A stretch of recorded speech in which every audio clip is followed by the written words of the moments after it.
If you're an entrepreneur or leader in business, then the only thing that is certain is that you will face periods of great uncertainty through rapid growth, through pivots, through restructures, through just the uncertainty of whether or not your business is going to be around in a quarter or a year or 5 years, as most startups fail within 5 years. And so one of your core jobs as a leader of people is to create certainty for your team in an environment that is inherently uncertain. And people need certainty. They need stability in order to focus, in order to do their best work, because most people are not built like you. Most people don't have the level of risk tolerance and the ability to stand in the chaos that you are standing in as the entrepreneur, as the leader. That's why most people are not built to be entrepreneurs, but you are.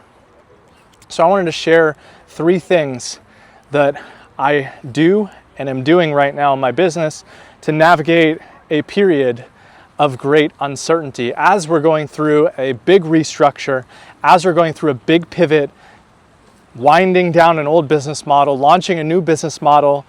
We've had to restructure many of our teams, let go of some long-standing team members, and all of that creates this uncertainty, this tumultuousness in the minds and the emotional state of our team. And so how do we respond to that? Because I can't have people so overwhelmed and worried about, is their job going to be here in a quarter or in 2 quarters, that they can't do their jobs, or that they start looking for other jobs, or that they can't actually lock in and focus, or they're not able to show up the most powerfully on sales calls or customer success calls or for their daily work because there's this uncertainty, right?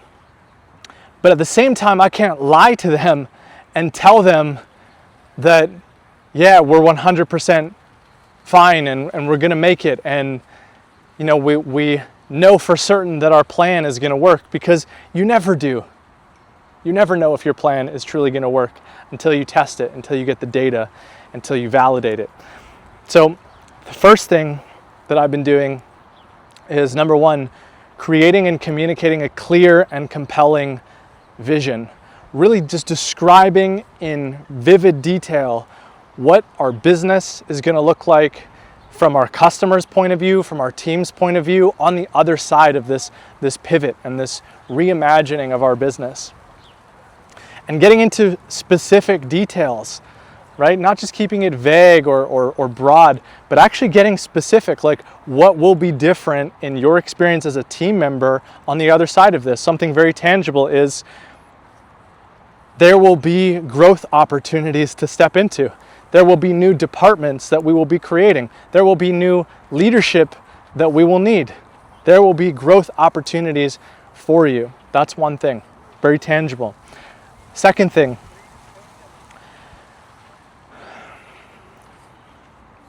the next thing that I've been doing is not sugarcoating it, not pretending to the team or acting like nothing is happening. Right? Being honest with people about what is happening and why. What are the decisions that we're making and why? This past quarter, we had to let go of quite a few people. Some of them had been with us for a long time. Things in the market changed, things in the business changed, and we had to respond and make changes in our business.